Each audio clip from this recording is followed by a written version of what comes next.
আসসালামু আলাইকুম ওয়া রাহমাতুল্লাহি ওয়া বারাকাতুহু। এসএসসি 27 এবং 28 ব্যাচ যারা আছে, আপনাদের একটা দুঃসংবাদ, আপনাদের পরীক্ষা কিন্তু অনেক আগে আসতেছে। যেমন যারা হচ্ছে কথার কথা 23-এ উঠছে, ধরেন যে আমি 23 থেকে উদাহরণটা দেওয়া শুরু করি।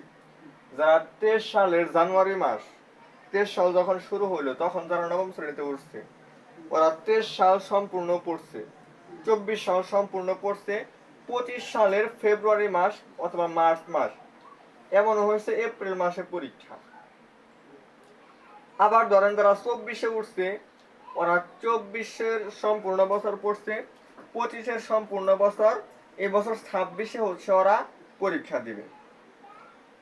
তাহলে আপনারা কি করছেন? আপনারা 25-এ উঠছেন, 26 মানে 25 সম্পূর্ণ পড়ছেন, 26 আপনারা সম্পূর্ণ পড়তে পারবেন না। 26-এর শেষের দিকেই আপনাদের হচ্ছে পরীক্ষা সংগঠিত হবে, এসএসসি পরীক্ষা সংগঠিত হবে। এটা হচ্ছে আমাদের হেলিকপ্টার মিলন, এই মিলন সাহেব এই কথাটা বলে দিছে অলরেডি। তো এটা আর কিছু করার নাই, যেহেতু উনি বলে দিছে, তো পরীক্ষা কিন্তু এভাবেই হবে। আপনাদের যারা আপনারা এটা চিন্তা করবেন যে 27 ব্যাচ আমরা, তাহলে মনে হয় আমাদের 2027 সালের ফেব্রুয়ারি মার্চ এপ্রিল এর মধ্যে হবে, এটা যদি আপনারা ধারণা করেন তাহলে ভুল। আপনাদের ডিসেম্বরের একদম শুরু থেকেই পরীক্ষা শুরু হবে, ডিসেম্বরের 1 তারিখ থেকে দেখা যাবে যে আপনাদের পরীক্ষা শুরু হতে পারে, বা 2-1 দিন একটু এদিক সেদিক হতে পারে। তো 27 ব্যাচ এবং 28 ব্যাচের স্টুডেন্টরাও আপনারা আসলে 28 ব্যাচ এখন আপনারা নাই, আপনারা 27 ব্যাচ। কারণ 27 সালে আপনাদের 2027 সালের ডিসেম্বর মাসে আপনাদের পরীক্ষা। তো 27-এ যেহেতু আপনাদের পরীক্ষা, তো সামনের বছর আপনাদের ডিসেম্বর মাসে আপনাদের পরীক্ষা হয়ে যাবে। আর এই বছর ডিসেম্বর মাসে 27 ব্যাচের যারা স্টুডেন্ট ছিলেন আপনাদের পরীক্ষা হবে। তো আপনাদেরকে উদ্দেশ্য করে আমার যে এই বইটা, আপনাদের গণিত নামক বই, এই গণিত নামক বইটার আমি খুবই চমৎকার একটি অধ্যায় শুরু করব আজকে, এবং এটা আমরা কয়েকটা ক্লাসের মাধ্যমে শেষ করব। তো অধ্যায়টার নাম হচ্ছে আমাদের সূচক ও লগারিদম। সূচক ও লগারিদম, এই অধ্যায়টা প্রথম দিকে আপনাদের মনে হবে যে এই অধ্যায়টা খুব খুব কঠিন, এই অধ্যায়টা আমার দ্বারা শেখা সম্ভব না, এরকম মনে হবে। কিন্তু বিশ্বাস করেন আপনি, এইটা হচ্ছে আপনাদের যে 17টা অধ্যায় আছে, এর মধ্যে যদি সহজ অধ্যায়গুলো বলেন যে কোন কোন অধ্যায় সহজ, তাহলে আপনি কয়েকটা অধ্যায় পাবেন। যেমন হচ্ছে আপনি 2 নম্বর অধ্যায়টা পাবেন, 4 নম্বর অধ্যায় পাবেন, হ্যাঁ এরকম পাবেন। কিন্তু আপনারা এরকম 17 নম্বর অধ্যায়, মানে যেগুলা কমন মানে যে অধ্যায়গুলো থেকে বারবার প্রশ্ন আসে, এই কমন অধ্যায়গুলোর মধ্যে এই 3টা অধ্যায় আমি একটু সহজ মনে করি, এই অধ্যায়গুলা অনেক সহজ। তো এর মধ্যেই কিন্তু একটা অধ্যায় হচ্ছে 4র্থ নম্বর অধ্যায়। ওই 4র্থ নম্বর অধ্যায়টা আমাদের আসলে খুবই খুবই সহজ একটি অধ্যায়। আপনারা জাস্ট আমার লেকচারটা একটু ফলো করবেন, ইনশাআল্লাহ মাত্র 3 থেকে 4টা ক্লাসের মাধ্যমে আমরা অধ্যায়টা কভার করে দিব একদম। সূচক এবং লগারিদম। তো আমরা প্রথম হচ্ছে সূচক নিয়ে আলোচনা করব। সূচক মানে কি?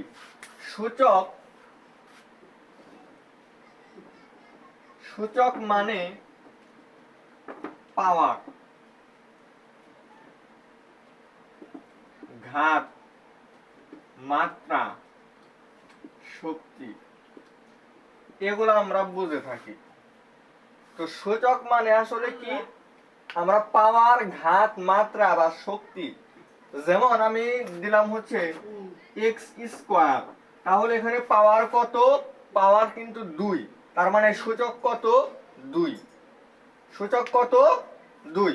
সূচক মানে হচ্ছে পাওয়ার, পাওয়ারে কত আছে? 2 আছে, তার মানে সূচক কত? 2। এরপর নিচে একটা জিনিস থাকে আমাদের, এটাকে আমরা বলি হচ্ছে ভিত্তি অর্থাৎ বেস। এটার নাম হচ্ছে ভিত্তি অর্থাৎ বেস। তাহলে সূচক জিনিসটা আসলে কি? সূচক জিনিসটা আসলে কি সেটা কিন্তু আপনাদের আমি বলে দিলাম। সূচক মানে হচ্ছে পাওয়ার, বা এটার অনেকগুলো নাম আছে, পাওয়ার, ঘাত, মাত্রা, শক্তি, আমরা বিভিন্ন নামে এটাকে চিহ্নিত করতে পারবো। এইবার আমাদের যে এই পাওয়ারটা আছে,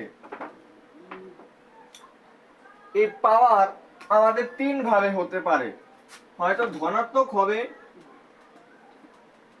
ধনাত্মক, শূন্য, অথবা ঋণাত্মক। তিন ধরনেরই হতে পারে। মানে একটা কোন একটা কিছুর পাওয়ার আমার ধনাত্মক একটা সংখ্যা হতে পারে, শূন্য হতে পারে, ঋণাত্মক হতে পারে, আরো যত ধরনের সংখ্যা হয় আর কি, সবকিছুই আমাদের হতে পারে। যেমন একটা ভগ্নাংশ হতে পারে। তো আমরা ধনাত্মক নিয়ে আমরা আসলে কথা বলতে চাই না, এটা আপনারা পারেন। যেমন এক্স স্কোয়ার, তার মানে কি? এটা হবে আমাদের এক্স ইন্টু এক্স, মানে পাওয়ার যেহেতু 2 আছে মানে দুইটা এক্স আমরা গুণ করব। আবার তিনটা মানে এক্স কিউব যদি হয় তাহলে আমরা x into x into x লিখব। এরকম ভাবে কিন্তু আমরা জিনিসটা আসলে আমরা জানি যে পাওয়ার 2, 3, 4, 5 যাই হোক না কেন আমরা এইভাবে আমরা হিসাব করতে পারবো। কিন্তু এটা হচ্ছে আমাদের ধনাত্মক একটা সংখ্যা। কিন্তু এটা না হয়ে আমাদের যদি শূন্য হয়, এটা আপনারা একটু খেয়াল করবেন। তো পাওয়ার আমাদের ধনাত্মক না হয়ে যদি শূন্য হয়, শূন্য বলতে যে কোনো কিছুর পাওয়ার শূন্য হতে পারে, যে কোনো কিছুর পাওয়ার শূন্য হতে পারে। এখন x এর পাওয়ার শূন্য হতে পারে, y এর পাওয়ার শূন্য, 1 এর পাওয়ার শূন্য, 2 এর পাওয়ার শূন্য, 3 এর পাওয়ার শূন্য। অর্থাৎ যে কোনো জিনিসের পাওয়ার শূন্য হতে পারে, অথবা যে কোনো প্রকার লেটার বা বর্ণ এগুলার পাওয়ার শূন্য হতে পারে। যাই হোক না কেন, যার যে জিনিসের পাওয়ার 0 হোক না কেন, ওইটার মান হয় আমাদের 1। এটার মান আমাদের কত হয়? 1 হয়। কিন্তু এখানে এই বেস যেগুলা হবে, এগুলা একটা জিনিস আমাদের আছে, ওইটার পাওয়ার 0 হওয়া যাবে না। সেই জিনিসটা হচ্ছে 0। 0-র পাওয়ার 0 হইলে সেটার মান আমাদের 1 হয় না। এটার কোনো মান নাই, এটার কোনো মান নাই। আপনি যদি ক্যালকুলেটরে ইনপুট দেন 0-র পাওয়ার 0, দেখবেন যে ম্যাথ এরর আসবে। ম্যাথ এরর মানে এটার কোনো মান আসতে পারে না। তো 0-র পাওয়ার 0 হতে পারে না, বা 0-র পাওয়ার 0 দিলে এটার কোনো মান আসবে না। এছাড়া আপনি যা কিছুই দেন, একটা ভগ্নাংশ যদি আপনি ইউজ করেন, এটার পাওয়ার 0, তার মানও কত হবে? 1 হবে। অর্থাৎ যাই হোক না কেন, যে কোনো কিছুর পাওয়ার 0 হইলে ওইটার মান 1 হয়। এটা আপনারা মনে রাখবেন। এরপরে তাহলে পাওয়ার ধনাত্মক গেল, শূন্য গেল, এরপর হচ্ছে ঋণাত্মক। ঋণাত্মক মানে হচ্ছে x এর পাওয়ার -2।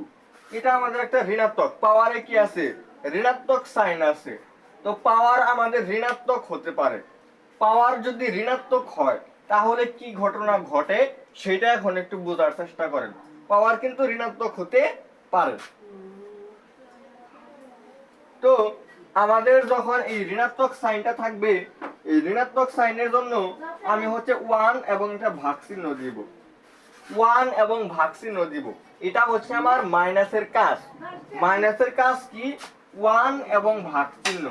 তাহলে মাইনাসের কাজ শেষ, মানে মাইনাস আর থাকবে না। তাহলে এখন কি রইলো? x এর পাওয়ার 2। এই যে নিচে হচ্ছে আমার x এর পাওয়ার 2। তো এটা হচ্ছে আমাদের অ্যান্সার।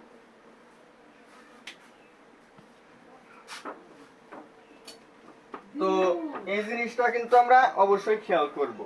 মানে হচ্ছে x এটার পাওয়ার হচ্ছে -n, তাহলে এটাকে আমরা মাইনাসের জন্য লিখবো 1 এবং ডাক তাহলে মাইনাসের কাজ শেষ। মাইনাস না থাকলে আমাদের হবে x to the power n। এটা হচ্ছে আমার নিচে আসবে। এটা হচ্ছে আমার মাইনাস এর কাজ। মাইনাসের কাজ হচ্ছে আমাদের এটা। তো পাওয়ার যদি আমাদের ধনাত্মক হয় তাহলে আমরা হিসাব করতে পারবো, পাওয়ার যদি 0 হয় তাহলে হিসাব করতে পারবো, পাওয়ার যদি ঋণাত্মক হয় তাহলেও আমরা হিসাব করতে পারবো। আচ্ছা, এবার আমাদের আসলে তেমন কোনো সূত্র আসলে মুখস্থ করতে হয় না। এই সূচক এবং লগারিদম পড়ার জন্য তেমন কোনো সূত্র আসলে আমাদের জানা থাকতে হবে বিষয়টা এমন না। এবং সূচক জিনিসটা কি, পাওয়ার কেমন কেমন হতে পারে, এই জিনিসটা আপনাদেরকে আমি বুঝাইলাম। তো এখন একটা কিছু মনে রাখতে হবে, যেমন এখানে আপনাদের এগুলা একটু সূত্র হিসেবে মনে রাখবেন। যদিও এগুলো সূত্র না, এগুলো আমরা আগে থেকেই জানি। এর পাওয়ার m এবং এর পাওয়ার n, তাহলে এটা হচ্ছে আমাদের 1 নম্বর ফর্মুলা।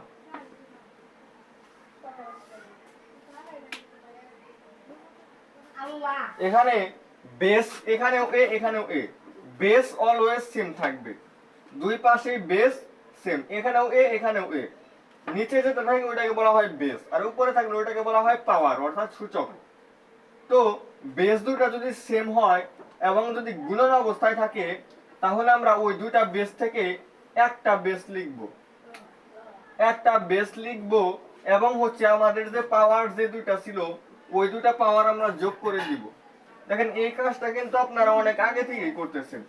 যেমন এক্স স্কোয়ার এবং এক্স কিউব, এই দুটো আমরা গুণ করলাম, গুণ করলে আমরা কত লিখি, এক্স টু দি পাওয়ার 5 লিখি। এটাই কিন্তু আসলে এখান থেকে আসছে। একটু বোঝার চেষ্টা করেন তাহলেই হবে। দুইটা বেস থেকে আমরা একটা বেস লিখছি এবং গুণ আকারে থাকার কারণে 3 এবং 2 যোগ করে আমরা 5 লিখছি। তো এটা হচ্ছে আমাদের 1 নম্বর ফর্মুলা। তাহলে এখানে যে আমাদের বেস আছে, এই বেস আমার হচ্ছে দুইটা সেম হবে এবং গুণ অবস্থায় থাকবে, সেক্ষেত্রে আমরা দুইটা যোগ, পাওয়ার দুইটা যোগ করে দিব। এরপর 2 নম্বর ফর্মুলাটা হচ্ছে এর পাওয়ার m এবং এর পাওয়ার m, এই রকম যদি হয়, বেস দুইটা সেম হইছে, বেস দুইটা পুরোপুরি সেম এবং ভাগ অবস্থায় আছে, বেস দুইটা পুরোপুরি সেম এবং ভাগ অবস্থায় আছে, যে ভাগ চিহ্ন এটা, ভাগ অবস্থায় থাকলে সেটা আমরা বিয়োগ করে দিব, মানে এর আমরা m থেকে n বিয়োগ করে দিব।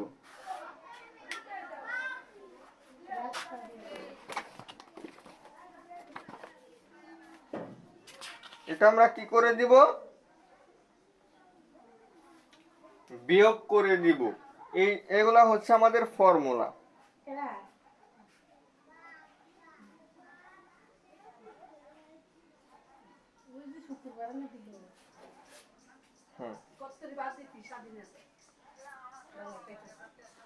তাহলে পাওয়ার যদি মানে বেস দুটা গুণন আকারে থাকে, পাওয়ার দুটা যোগ করব, ভাগ অবস্থা থাকলে বিয়োগ করব, এগুলা বুঝাইলাম।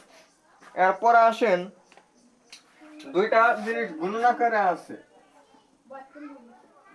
এ এবং বি দুইটাই গুণন আকারে আছে এবং এদের পাওয়ার হচ্ছে n, মানে গুণন অবস্থায় যেহেতু আকারে আছে আমরা আলাদা আলাদা করে দিতে পারি, মানে এর পাওয়ার n ইন্টু বির পাওয়ার n। অনুরূপ ভাবে আমরা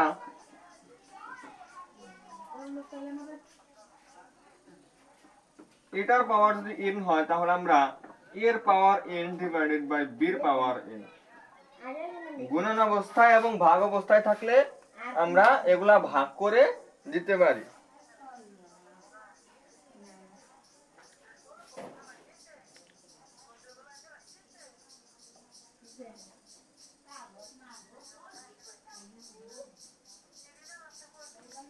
এবং এখানে আপনাদের একটা কথা আপনাদের বলে রাখি, এখানে যে পাওয়ার গুলা হচ্ছে না, তো পাওয়ার গুলা আমাদের অবশ্যই স্বাভাবিক সংখ্যা হতে হবে। এখানে তারা একটা শর্ত এখানে তারা উল্লেখ করছে বইয়ের মধ্যে, শর্তটা একটু বলে দিচ্ছি। m এবং n মানে যে পাওয়ার গুলো আমরা ইউজ করতেছি, এগুলা বিলংস টু আর, মানে আর এর মান বলতে কি বোঝায়, আর মানে রিয়েল নাম্বার, সকল স্বাভাবিক সংখ্যার সেট সেগুলাকে আমরা আর দ্বারা প্রকাশ করি। তো এই আর মানে কিন্তু আমাদের কত, আমাদের সাথে ধনাত্মক, ঋণাত্মক, জিরো, ভগ্নাংশ এরকম সকল কিছুই হতে পারে। আর মানে আরে না, মানে এখানে আসলে অতটা স্পষ্ট না, উচিত ছিল আসলে আর দ্বারাই প্রকাশ করার, কিন্তু এখানে এন দ্বারা প্রকাশ করছে। এন, এন মানে ন্যাচারাল নাম্বার, যত ধরনের স্বাভাবিক সংখ্যা আছে এই স্বাভাবিক সংখ্যাগুলোর সেটকে এন দ্বারা প্রকাশ করা হয়। তার মানে ধনাত্মক পূর্ণ সংখ্যা যেগুলা সেগুলা এখানে তারা ধরছে।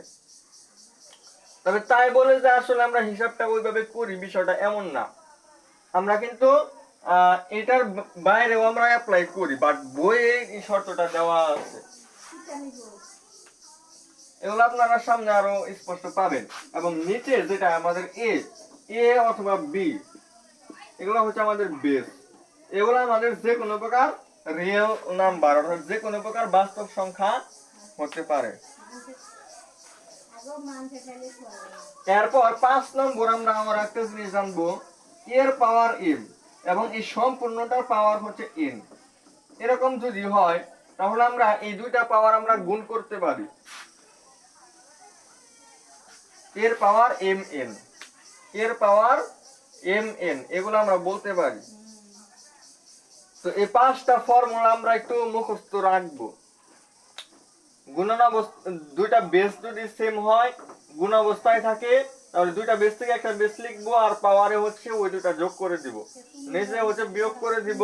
আর গুণন অবস্থায় থাকলে আমরা আলাদা করে দিতে পারি, ভাগ অবস্থা থাকলে আলাদা করতে পারি, আর দুইটা পাওয়ার আমরা গুণ করতে পারি। আর পাওয়ার জিরো হলে, পাওয়ার জিরো হলে 1 হয়, কিন্তু যার এর পাওয়ার জিরো হলে 1 হয়, কিন্তু এ নট ইকুয়াল জিরো। এখানে একটা শর্ত আছে, এই শর্তটা আপনারা অবশ্যই মনে রাখবেন। এ বলতে এখানে যে কোনো প্রকার যে কোনো কিছু আমাদের হতে পারে, সেটার পাওয়ার জিরো দিলে আমাদের 1 হবে, কিন্তু কথা হচ্ছে এ কখনো জিরোর সমান হওয়া যাবে না, মানে এর জায়গায় জিরো হওয়া যাবে না।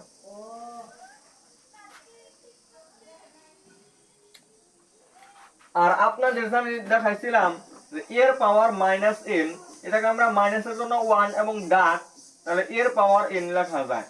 এখানে একটা কথা হচ্ছে, এখানে যে আমাদের এন না এ, এখানে আমার এর মানটা জিরোর সমান হওয়া যাবে না, এর মানটা জিরোর সমান হওয়া যাবে না।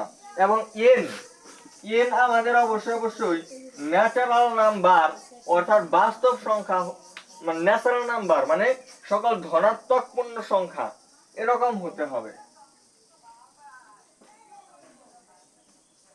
এখানে আসলে এন দ্বারা প্রকাশ করছে, অতটা আমার গ্রহণযোগ্য না, আমার কাছে অতটা গ্রহণযোগ্য না। কারণ আপনারা প্রথম ম্যাথটার দিকে খেয়াল করবেন, এখানে তারা বলতেছে যে পাওয়ার হচ্ছে ধনাত্মক হতে হবে।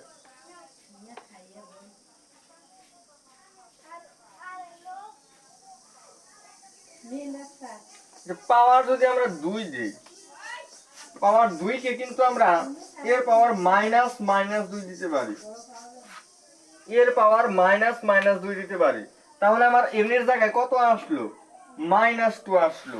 তাহলে -2 তো আর এন এর মধ্যে পড়ে না, তাই বলে কি আমরা এটা হিসাব করব না?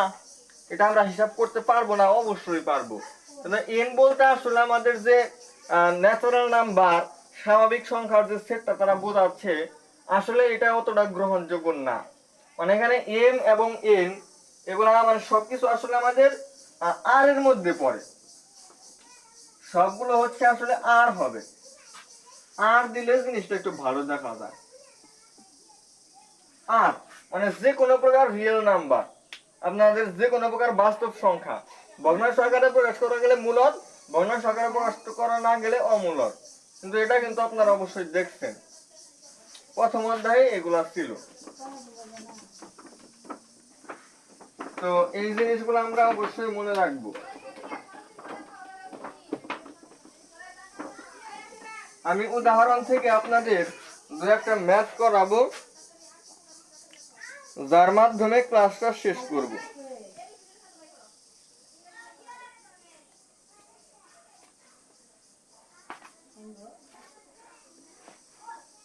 উদাহরণ 1, 5 এর পাওয়ার 2 ডিভাইডেড বাই 5 এর পাওয়ার 3। দেখেন দুইটার বেস কিন্তু একদম পুরোপুরি সেম এবং ভাগ অবস্থায় আছে। আমরা পাওয়ার দুইটা বিয়োগ করতে পারি, তার মানে 2 এর থেকে আমরা 3 বাদ দিব। 2 থেকে 3 বাদ দিলে হয় -1। এই মাইনাসের জন্য 1 এবং ডাক 5 এর পাওয়ার 1, ওই 1 দেওয়ার প্রয়োজন নেই, আমরা শুধু 5 লিখব। তো এইরকম ম্যাথ আমাদের আছে। খ নম্বরেও আমরা এগুলো পারবো। 5 যোগ হচ্ছে মানে 2/3, এটার পাওয়ার হয় 5 যোগ -5, মানে 2/3। 5 প্লাস মাইনাসে -5, 5 থেকে 5 বাদ দিলে হয় 0। 2/3 এটার পাওয়ার 0, তাহলে কোন কিছুর পাওয়ার 0 হলে তার মান হয় 1। কারণ গুণন অবস্থায় ছিল, এই কারণে পাওয়ার দুটো যোগ করে দিচ্ছি। আর যোগ করতে গিয়ে আমরা দেখতে পাচ্ছি প্লাস মাইনাসে মাইনাস হয়ে মাইনাস হয়, তার মানে 5 থেকে 5 বাদ দিলে 0 হয়ে যায়। তো এই বিষয়গুলো আমরা ম্যাথ এগুলো আমরা দেখলেই বুঝতে পারবো।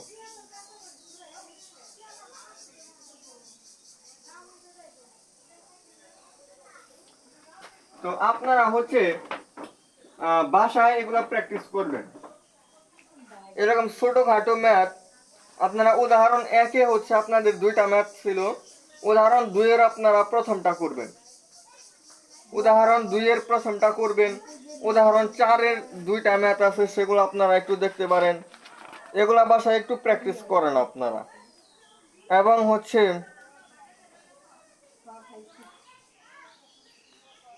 অনুশীলনীতে আইসা 1, 2, 3 এগুলো আপনারা একটু দেখতে পারেন। তো এই ম্যাথগুলো আপনারা একটু বাসায় প্র্যাকটিস করেন। আজকে যেহেতু এই অধ্যায়টার একদম প্রথম ক্লাস, আজকে অযথা ক্লাস খুব বড় করারও কোনো মানে আমার দরকার নাই। ছোট ক্লাসই ভালো প্রথম এর জন্য। তো আপনারা দেখবেন যে কাজ এবং উদাহরণ এবং অনুশীলনীতে যে ম্যাথগুলো আছে, ওই ম্যাথগুলো আপনারা একটু দেখবেন। তো মূল যে ম্যাথ করানোর যে বিষয়টা, কোন কোন ম্যাথ আসলে ইম্পর্টেন্ট, কোন কোন ম্যাথ আসলে করা উচিত, সেগুলো আমি ধরে ধরে আগামী ক্লাসে সলভ করব। তো সে পর্যন্ত সবাই ভালো থাকেন, সুস্থ থাকেন।